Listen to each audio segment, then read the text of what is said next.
పెదవాగు తెలుగు రాష్ట్రాల్లోని 16,000 ఎకరాలకు నీరందించే ఈ ప్రాజెక్టు సరిగ్గా ఏడాది క్రితం వచ్చిన వరదలకు నామరూపాలు కోల్పోయింది. జలాశయం కట్టకు భారీగా గండ్లు పడి వేలాది ఎకరాల్లో పంట తుడిచిపెట్టుకుపోయింది. రెండు రాష్ట్రాల ఉమ్మడి ప్రాజెక్టు కావడంతో దీని మరమ్మతులకు నిధుల మంజూరు సమస్యగా మారింది.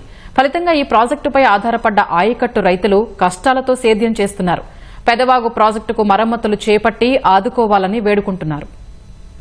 తెలంగాణ రాష్ట్రం భద్రాద్రి కొత్తగూడెం జిల్లా అశ్వరావుపేట మండలంలోని పెదవాగు ప్రాజెక్టు దగ్గర ప్రస్తుతం మనం ఉన్నాం. 0.6 టీఎంసీల నీటి నిల్వ సామర్థ్యంతో 16,000 ఎకరాలకు సాగునీరు అందించేలాగా ఉమ్మడి రాష్ట్రంలో ఈ ప్రాజెక్టు నిర్మించారు. ఉమ్మడి రాష్ట్రంలో అప్పటి ప్రభుత్వం ఇది నిర్వహణ బాధ్యతలు నిర్వహించగా రాష్ట్ర విభజన తర్వాత దీని నిర్వహణ బాధ్యత రెండు రాష్ట్రాల మీద పడింది. అయితే గతంలో వైసీపీ ప్రభుత్వం ఈ ప్రాజెక్టు నిర్వహణ బాధ్యతలను గాలి కుదిరేయడంతో గతేడాది జూలై 18న సంభవించినటువంటి భారీ వర్షాలు వరదల కారణంగా ఎక్కడైతే ఈ ప్రాజెక్టు గట్టుకు బలహీనంగా ఉందో ఆ బలహీనంగా ఉన్న ప్రదేశంలో భారీ గండిపడి దాదాపు 16,000 ఎకరాలను ఈ వరద నీరు ముంచెత్తింది. ఈ 16,000 ఎకరాల్లో సుమారు 2,000 ఎకరాలు తెలంగాణ ఆయకట్టు కిందకు రాగా మిగిలిన 14,000 ఎకరాలు ఆంధ్రప్రదేశ్లోని కుక్కునూరు, వేలేరుపాడు మండలాల్లో విస్తరించి ఉంది. ఈ 16,000 ఎకరాల్లో ఈ గండిపడిన కారణంగా పూర్తిగా నామరూపాలు లేకుండా అడుగుల మేర రాళ్లు, ఇసుక మేట వరిసిన పరిస్థితి.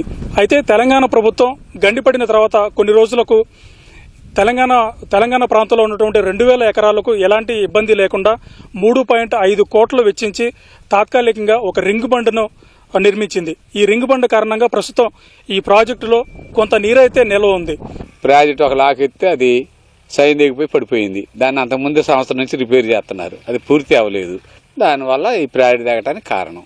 దాని మీద అదిగో దిగటమే ఆలస్యం. తెలంగాణ మినిస్టరు, ఎమ్మెల్యేలు, కలెక్టరు, ఎస్పీలు, గిస్పీలు కావాల్సిన కాడికి వచ్చారు. ఇటు ఆంధ్ర వాళ్ళు వచ్చారు, ఇటు తెలంగాణ వాళ్ళు వచ్చారు.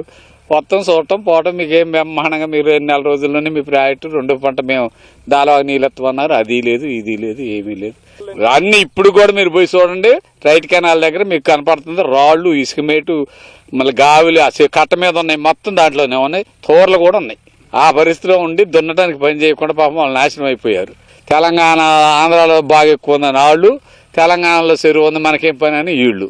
ఆ కారణాల వల్ల ఈ మధ్యలో ఉన్న వాళ్ళందరూ సర్వనాశనం అయిపోయి ఇవాళ కూడా ఏమి చేయటానికి కూడా లేవండి. ఏమన్నా రింకాట పోసారు ఉపయోగపడుతుందంటే దానివల్ల కూడా ఉపయోగం లేదండి. మధ్య తరహా మీడియం ప్రాజెక్ట్ అండి.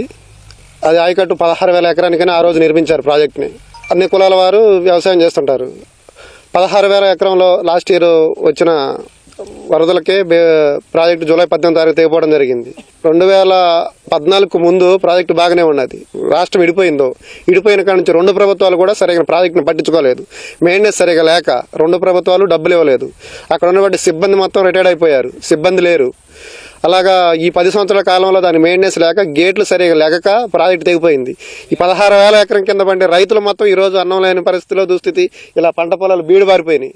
ఇక్కడ ముఖ్యంగా అందరూ చిన్న రైతులే, ఓన్లీ 1-2 ఎకరాల రైతులే. రెండు రాష్ట్ర ప్రభుత్వాలు మా బాధని చూసి గ్రహించి మా చిన్న రైతులను ఆదుకొని మాకు ప్రాజెక్టు త్వరగా నిర్మించి మా రైతులకి కొద్దిగా అన్నం పెడతారని మేము ఆశిస్తున్నాం. ప్రాజెక్టు శిథిలం అయిపోవడానికి కారణం మెయింటెనెన్స్ లేకండి. అది కాకుండా ప్రాజెక్టు దగ్గరగా ఏపీలో 16,000 ఎకరం ఉందండి, తెలంగాణలో 2,000 ఎకరం ఉందండి. చాలా ఇబ్బందికరంగా ఉందండి రైతులకి. ఇక్కడ ప్రాజెక్టు తక్షణం పోసి మాకు మంచిగా రైతులకి నీరు ఇస్తారని ఆశిస్తూ కలెక్టర్ గారికి విన్నవించుకున్నామండి. గతంలో కూడా లాకుల కోరి నుంచి మంత్రులు వచ్చినా, ఎంతమంది అధికారులు వచ్చినా ఇప్పటికి మట్టుకు స్పందన అంటే లేదండి. దాన్ని కొంచెం త్వరితగతిన చేసి మాకు నీళ్ళు అందిస్తారని మేము కోరుకుంటున్నాం సార్. తెలంగాణ ప్రభుత్వం వారి రైతులను దృష్టిలో పెట్టుకుని 3.5 కోట్లు వెచ్చించి మంత్రుల శ్రద్ధ చూపించడంతో ఈ రింగ్ బండ్ నిర్మించిన ఆంధ్రప్రదేశ్ ప్రభుత్వం అప్పట్లో ఏమాత్రం పట్టించుకోలేదు. ప్రస్తుతం కూటమి ప్రభుత్వం అధికారంలో ఉన్న నేపథ్యంలో ఇప్పటికైనా ఈ ప్రాజెక్టుకు మరమ్మతులు చేసి పూర్తి స్థాయిలో నీరు నిల్వ ఉండేలా చేసి 14,000 ఎకరాలకు సాగునీరు అందించేలా చూడాలని చెప్పి ఇక్కడ రైతులు కోరుతున్నారు. కెమెరామెన్ రమణతో Umamahesh, ETV news, Pedavagu project నుంచి.